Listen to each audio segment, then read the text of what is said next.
Welcome, my name is Alden Reed and you are watching Arcane Tablets. Thank you for joining me. Today we are going to continue introducing each of the 12 color tribes individually. As you can see, our journey now brings us to East Asia, the homeland of the yellow color tribe. If you're not familiar with color tribes, I have a few videos up on my various channels and platforms which can provide you with some important introductory material. Basically, there are 12 human color tribes, and each tribe represents a color from the visible light spectrum or rainbow. Each color tribe has its own unique set of physical color characteristics, which symbolically anchor a unique metaphysical color energy. Okay, as always, we like to start by situating ourselves geographically. As we might imagine, primary regions are areas where the yellow tribe is going to be clearly predominant, while secondary regions are areas where the yellow tribe is still present, but probably more color blended, and where other color tribes are in some cases more predominant. Primary regions include China, Korea, Japan, Mongolia, Tibet, Bhutan, Myanmar, Laos, Cambodia, Vietnam, and Thailand. Secondary regions include Siberia, Kazakhstan, Turkmenistan, Uzbekistan, Tajikistan, Kyrgyzstan, Afghanistan, Nepal, Malaysia, Singapore, Indonesia, and the Philippines. Okay, so here we have a map of the core regions of all the color tribes in the world, which also helps give you a better sense of where the other color tribes are generally centered. So we can see we have the core yellow area here in East Asia. Of course, the yellow tribe really evolved specifically in the Yellow River Valley area here in China, and very much is highly predominant in areas like Korea and Japan and most of China, but extending into Mongolia and a little bit into Southeast Asia as well. And we'll take a look at the greater yellow region now. So now we're looking at the greater yellow region. So again, of course, the core area is here in East Asia, really, and all throughout most of Japan and Korea and most of China, certainly Eastern China and Mongolia, and even the northern portions of Southeast Asia, there's going to be very strong yellow physical color characteristics, and a lot of people that we would describe as being mono yellow, right? Now, it's going to be pretty strong in a lot of areas of Siberia and the rest of Mongolia as well, although it's going to start to be a little bit more color blended, of course, with some blue tribe people, especially in some of these more eastern regions here. But even all throughout Siberia, there's going to be a mixture of blue and yellow people, right?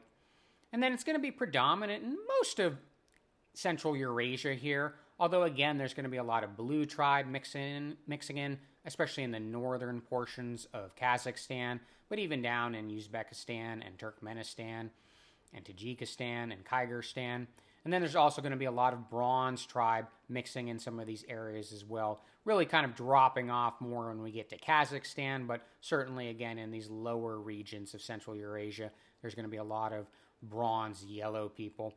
And there'll be a certain amount of yellow physical color characteristics in northern Iran and Afghanistan and even northern Pakistan and India, although it's going to be a lot lighter in these regions. These regions are going to be more sort of bronze in this area and a lot more orange, of course, in this area. And there's going to be a lot of yellow physical color characteristics in Nepal, very heavily mixed with orange tribe people, of course. And it's going to be very predominant in Bhutan.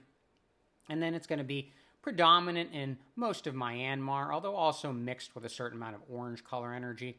And as we get further down into mainland Southeast Asia, it's going to be really mixed with the pink tribe, which is really the Pacific Ocean or Pacific Islander tribe. And that's why a lot of people in these regions of Southeast Asia, of course, have slightly darker skin tones. They have a lot more red pheomelanin in their skin, and we'll discuss that in a second. And then heading down into Indonesia, it's still going to be present here, but again, it's mostly going to be a lot of pink tribe people, maybe mixed with a certain amount of orange as well. And the same thing in the Philippines. This is going to be predominantly pink. At the same time, those yellow physical color characteristics and that color energy are still going to be present throughout most of the Philippine Islands, especially in the northern regions here.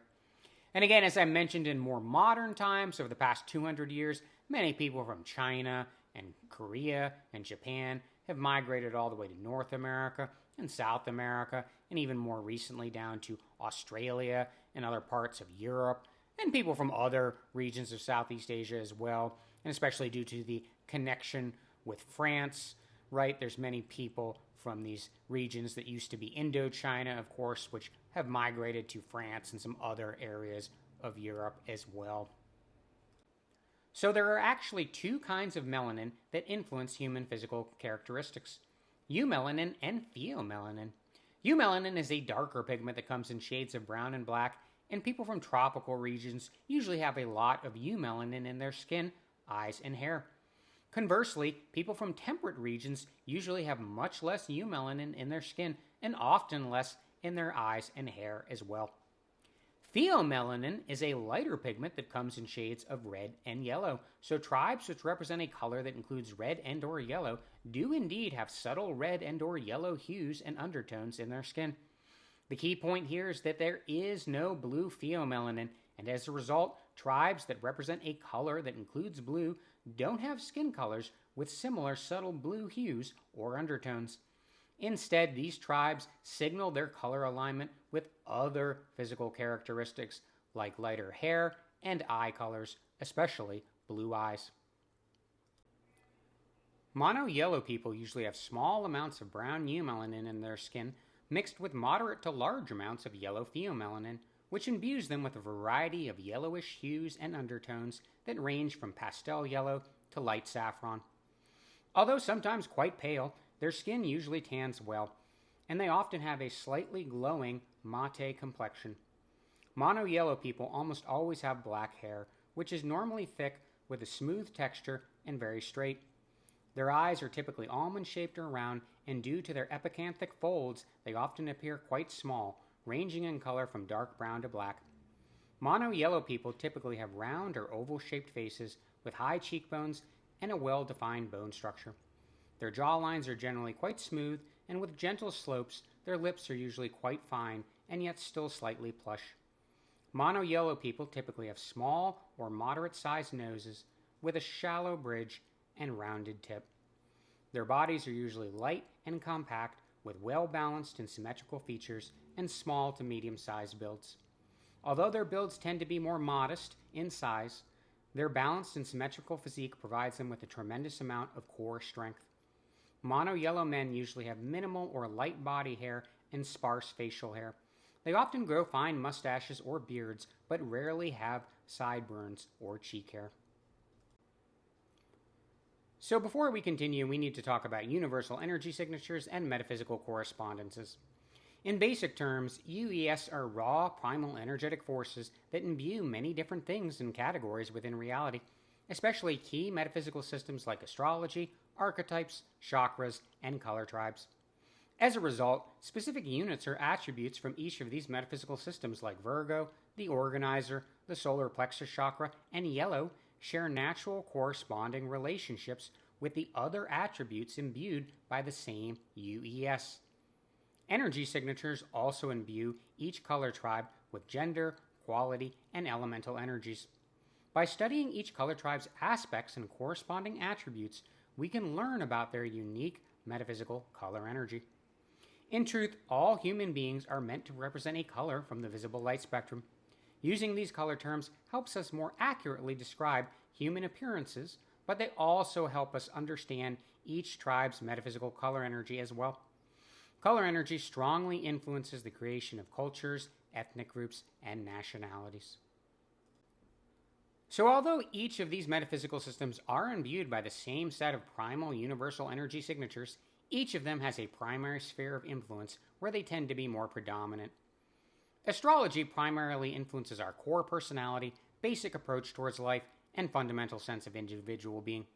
It governs our inner or emotional lives and core personal relationships with family, friends, lovers, and co-workers.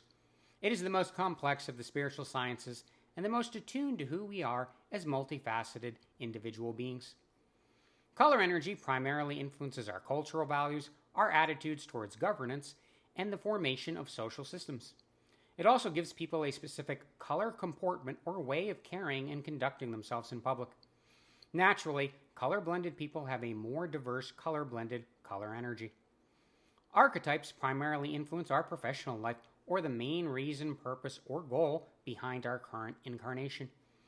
Primary archetypes define our core profession or purpose, while secondary archetypes modulate this primary energy. In essence, primary and secondary archetypes combine to make 144 unique sub-archetypes. To be clear, these spheres of influence are not mutually exclusive, and to a certain extent, these UES-imbued metaphysical attributes are layered on top of each other and do create a cumulative stacking effect. Nevertheless, each system does tend to predominate in these different spheres. So now let's go over the yellow tribe's aspects and corresponding metaphysical attributes to help us get a better idea of what yellow color energy is like. The yellow tribe is a feminine, mutable earth tribe, and they are aligned with the solar plexus chakra, the astrological sign Virgo, and the number 6. They're also aligned with the organizer archetype, which is very similar to the archetypal energy of the mother, the artisan, the queen, and the engineer. The core essence of these archetypes is discipline. Mono yellow color features are thoroughly saturated with metaphysical yellow color energy. Their bodies and physique perfectly symbolize yellow's feminine, mutable, and earth aspects, while also naturally synchronizing with yellow's corresponding attributes Virgo, the organizer, and the solar plexus chakra. Mono yellow people usually have very elegant, delicate, and smooth skin, often reflecting a dry, earthy, golden brightness. They have a controlled and discerning physical presence, and their facial expressions usually convey clarity, focus, and refinement. With bodies that are slight, symmetrical, and well-balanced, their perfect posture and meticulous movements are finely tuned and carefully controlled, further capturing how their penchant for discipline is reflected in every aspect of their physique. Like the Queen and Virgo, their bodies were designed for graceful function, and their expressions, motions, and emotions are reserved and never wasted. Even so, their mutable versatility is captured by their lightning-fast and unhesitating reactions to disorder or danger. Their gaze is often subtle and slight, but deeply calculating and contemplative. With a contained physique, lithe movements, and precise bodily control, mono yellow people were designed to cultivate and radiate order and harmony. The yellow tribe is the 6th oldest color tribe and the 2nd color tribe to evolve after the fall of the ancient megalithic civilization and the beginning of the modern historical period. As global sea levels began to stabilize, the yellow tribe congealed in northern China along the banks of the Yellow River, only perhaps 1,000 or so years after the Bronze tribe congealed in the Middle East. Much like the Bronze tribe, the yellow tribe quickly developed the classic civilizational package of grain agriculture, animal pastoralism, pottery, metallurgy, and writing that laid a firm foundation to allow these two solar plexus chakra tribes to start rebuilding large-scale civilization many thousands of years after the destruction of the super-ancient megalithic world. Being far removed and isolated from the main crucible of civilization in West Eurasia, the yellow tribe had to independently invent and develop many of these things without the benefit of direct interaction with other color tribes. As the Age of Aries began in 2308 BC, the yellow tribe was growing rapidly, and right around this time the legendary Yu the Great formed the Xia dynasty, the first in China's long history. Yu was appropriately famous for his successful efforts at controlling seasonal flooding, which helped the yellow tribe bring order and discipline to the land. This inaugurated a remarkably stable, relative to other cultures, 4,000-year period of high civilization built upon massive populations and bureaucratic government, the likes of which were hardly seen outside of East Asia until modern times, excepting perhaps for the long period of Roman Imperium in West Eurasia, which of course flamed out rather spectacularly after about 600 years. Being imbued with feminine mutable earth energy and aligned with Virgo, the organizer archetype, and the solar plexus chakra, yellow societies tend to emphasize order, harmony, collective action, state power over individual rights, and a steady, do-your-job, progressive approach to daily life. Being imbued by feminine energy, yellow cultures tend to emphasize domestic growth over foreign expansion. While the earth energy has always provided great stability and a deep connection to agriculture and artisanal production. At the same time, the mutable energy has also served the Yellow Tribe well, best exemplified by the mandate of heaven and Taoist philosophies, both of which emphasize the desirability and inevitability of change. At the same time, the disciplined earth energy has always held the winds of change in check, and the Yellow Tribe is usually capable of enduring many decades of growing government corruption and incompetence before the dam breaks and gives way to rapid and spectacular evolutions. Even so, after the old system is swept away, yellow cultures tend to settle back into a new pattern of stability until the cycle eventually repeats itself decades or centuries later. Just like the Bronze Tribe, the Yellow Tribe is imbued by the solar plexus chakra, and as such, yellow cultures do tend to lean towards centralized and sometimes authoritarian governments. However, whereas the masculine fixed fire Bronze Tribe leans towards a Leo-like pursuit of trade, territory, and glory, the feminine mutable Earth Yellow Tribe leans towards a Virgo-like pursuit of state building, technological and artistic growth, and agricultural production. Yellow cultures have traditionally been extremely wary of letting either warlords or merchants direct state policy, and much prefer to have vast armies of technocratic mandarins in charge of government affairs, even when the emperors were theoretically all-powerful and quite literally viewed as divine beings. The relative insignificance of the executive office in modern Chinese government is a perfect testament to the Yellow Tribe's general preference for collective bureaucratic government administration, and another reason why modern yellow cultures often have strong communist, socialist, or social democratic leanings. Indeed, even though Japan and South Korea have evolved into modern democratic nations, they still frequently prioritize government prerogatives and state action over the unchecked pursuit of individual desires and the accumulation of private wealth. Being relatively isolated from West Eurasia and even South Asia, it took many centuries for other color tribes to strongly influence yellow East Asian cultures, and many more centuries for yellow wisdom and technology to flow back westwards to influence the Middle East and Europe. And it was in large part due to this lag that humanity was not able to fully progress into the throat chakra phase of our development until the bronze Muslims, gold Jews, and green Italians were able to transmit the impressive technological achievements of the Han, Tang, and Song dynasties back into West Eurasia, where they fueled the Renaissance and Europe's rapid ascension into the modern period. Indeed, as green Greco-Roman civilization faded into the Dark Ages, yellow Tang and Song societies were booming and laying the foundation for much of the modern technological world. The final piece of the puzzle fell into place as the yellow Mongols channeled their highly disciplined, organized, and unstoppable earth energy into creating one of the greatest war machines the world has ever seen, forging the largest territorial empire in recorded history and creating the Pax Mongolica. These developments paved the way for the East-West cultural exchange that finally enabled the Scion Atlantic Europeans to take leadership of world civilization and help humanity rise into the throat chakra and beyond.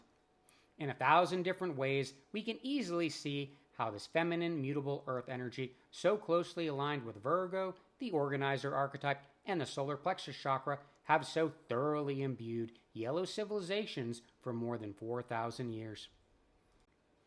All right, thank you for joining me on this journey of human color tribe exploration and celebration of human diversity. Please like, subscribe, and share this video with others. Next up, we are going to journey to the Levant in North Africa and find out what is going on with the gold color tribe. For now, I just want you to know that you are wonderful, you are beautiful, and you are absolutely perfect just the way you are. Know that I love you very much and that God loves you very much as well. Many blessings. We will see you again very soon.